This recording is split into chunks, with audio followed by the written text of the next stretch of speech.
భూ సమస్యల పరిష్కారమే లక్ష్యంగా భూభారతి చట్టం రూపకల్పన. జిల్లా కలెక్టర్ కోయా శ్రీహర్ష వెల్లడి. 30 రోజుల్లో భూమి మ్యూటేషన్ దరఖాస్తుల పరిష్కారం.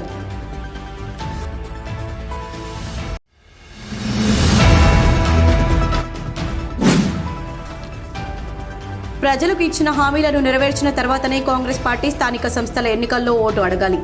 రామగుండం మాజీ MLA Korukanti Chandar demand.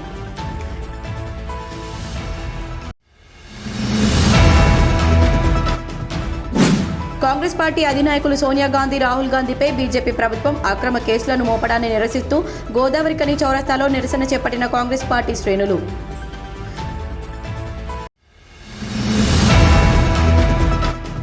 Lions Club of Godavarikhani Sphoorthi ఆధ్వర్యంలో ఉచిత కాంటి వైద్య శిబిరం.